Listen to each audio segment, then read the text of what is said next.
3, 2, 1. Good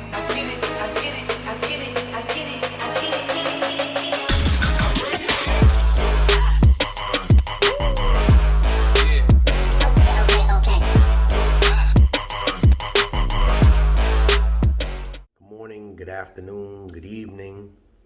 Name is JH. You all know who I am. Had an interesting little series, and I think I'm going to continue on this series and give you some information. I gave you 5 reasons before on why not to apply to the post office, and I feel as if this is a very interesting topic because I'd like to get the negatives out there so that people can understand what it is that they're about to encounter, the journey that they're about to embark on, the madness that they're about to step into. So let's dig a little deeper and see if we can figure this out. I don't know if I can be any animated today because it's been a long day. But number one, again, we're going through our series here, so we're just starting over. One of the main reasons why you should not apply to the post office is if you have a current career that is prosperous and you're making excellent money already with all the perks and benefits that come with your job. So it's not an intelligent decision to move over to the post office if you are happy at the job or the career that you currently have. No need to move over here because you're going to be uncomfortable. That is one of the main reasons why you shouldn't. Although we have police officers that have come over for their own reasons. We have nurses, obviously, with this thing going on in the country. We have a plethora, a smorgasbord, a nice melting pot of different people, different types of people that come and they work for the post office and they like it. But again, there are other reasons why you should not apply. Number one, obviously, if you're making excellent money, don't need to come over here because you're going to start from the bottom and it may take you a little while to start making some good money. So don't apply if that applies to you. Number 2, structure. Structure and adaptation to change. If you are in a structured environment already, and that is how you've been trained to be structured, which is very good, that's a very good quality.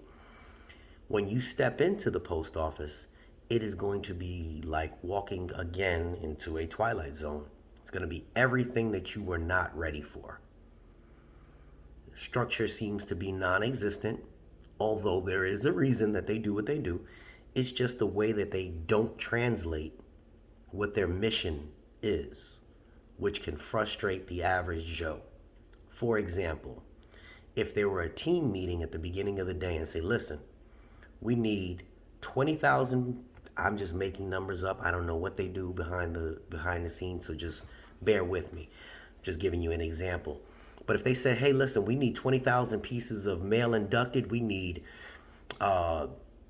X amount of parcels sorted, we need all this stuff done within, 5 hours. That's what we need to do.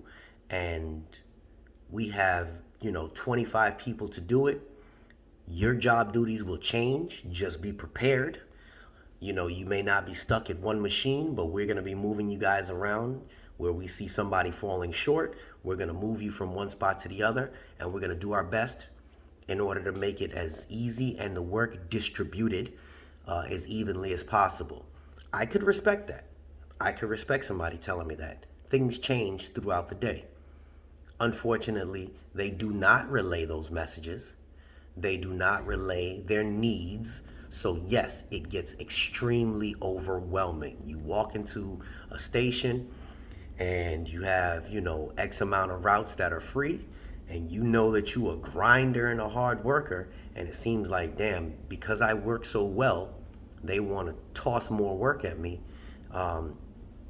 And you're not ready for that, and the structure just doesn't seem like it's there. Like, well, why are they giving me a piece that's 10 miles from where I'm actually located doing my route? None of it really makes sense. What does make sense to management is just getting the numbers taken care of. So if the structure is something that is demanded in your personal lifestyle, this is probably not going to be something that you're ready to embark on. Got that? Very little structure, although there is an end game. Number 3, individuals that are very close to their family but do not have, don't take any of this the wrong way, but if you don't have a strong support system at home to help you when your days are rough and tough, and you've never experienced anything like this is definitely going to be extremely overwhelming for the average person. You need to have some form of out. You have to have some form of out. You have to have some form of support system, that, or somebody that's going to be there and say it's going to be all right, etc., etc. Somebody to vent to. Definitely, don't resort to extracurricular activities, obviously, but you definitely need an out to help you escape from your work life. Which leads me to number 4. If you are an individual that tends to share a lot of your personal life with your coworkers,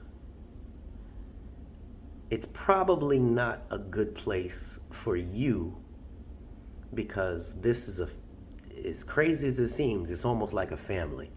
It's a family with a bunch of brothers and sisters. And brothers and sisters fight. They do, regardless. You can't put a bunch of people in a room and think everybody's going to like each other. One person gets a hold of some of your personal business, everybody's going to know your personal business. So if you have a bunch of skeletons in your closet, it's probably not a good place for you to apply to, unless you're able to separate your work life from your personal life. You have to figure out a way to keep them both separate. If you have a lot of personal issues at home, you have personal ailments that hinder you from doing things, you're sick, whatever it is, you don't want to share too much of your personal information, because one way or another it tends to backfire on everybody. It's weird, but that's just kind of how it is. If you could find 1 or 2 people you can confide in and you really trust them, go for it. But it's one of those things where you have to spend some time so that you're able to learn and know who you can trust and what you should and should not be saying or doing, or information you should be sharing with your coworkers, because it's very uncomfortable if you had a wild night out and you had a bunch of coworkers that were out together, and you went back home with one of your coworkers. You thought it was just between you and that coworker. Well, you mentioned it to one other individual, and now everybody knows. And then later on down the line, it can bite you in the butt. But again, we have videos that touch on all of this.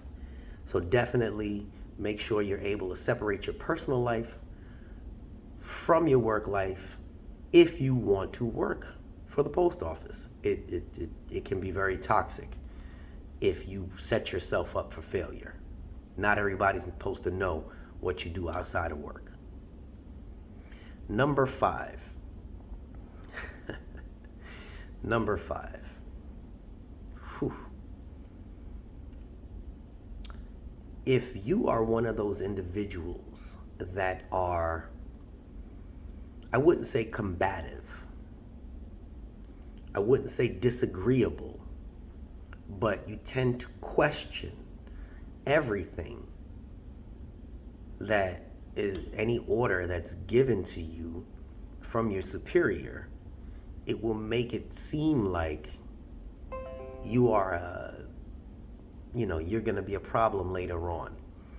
If you initially start and you start getting some direction and you watching what other people are doing, and you're like, why is that person get to do this, or well, why does that person doing that, and you watch what other people do, and then you want to question it. The moment you start questioning it, regardless of whether or not you spoke to a supervisor or not, it'll get back to a supervisor.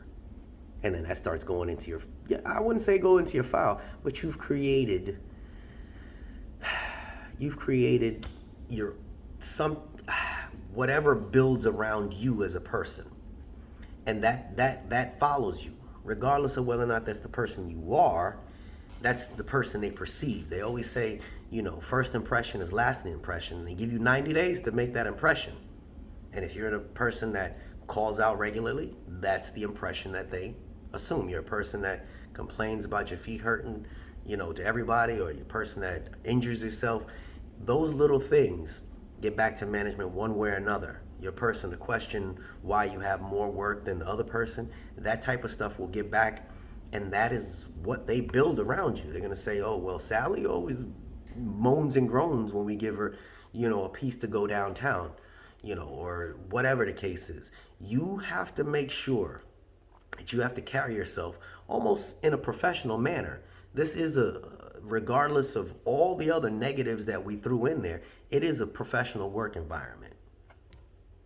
Not an environment, a professional work company. It's a company that's supposed to be professional and they're supposed to handle things the right way. Well, Jay, the way they treat us, etc. I made a video and stated that it's entirely up to you, me, and everybody that's coming in to try to help make the change towards the better. It does not happen overnight. You can create your own work environment so long as you put a positive spin on everything. I said that darkness cannot exist where the light shines. You have to be the light when you step into that place. It's extremely difficult, but it takes I have a small audience, and if enough of the small audience starts shining that light, that darkness will slowly decrease and light will start to form. If this makes any sense to anybody, because I'm not really speaking in code, I'm hoping that you understand that those are the reasons why you should not apply. If those reasons apply to you. So you have to reevaluate who you are, evaluate what your goals are in order to figure out if this place is going to be a fit for you. This was the last part of this 3-part series. I will have a series on why you should apply for the post office. That'll be coming up. All right, this is JH. I hope I gave you guys some information. Hopefully it's conducive to who you are, helpful, and semi-preparing you or woke you up prior to you hitting that apply button. Got that? Good. This is JH. Whew! If you made it to the end of the video, we always look around to find out what we can have you type. But if you made it to the end of the video, man, I don't know. I can't find anything right now. But I give up. I give up. Yep. You know what? Smoke alarm. See it sitting over there. Smoke alarm. If you made it to the end of the video.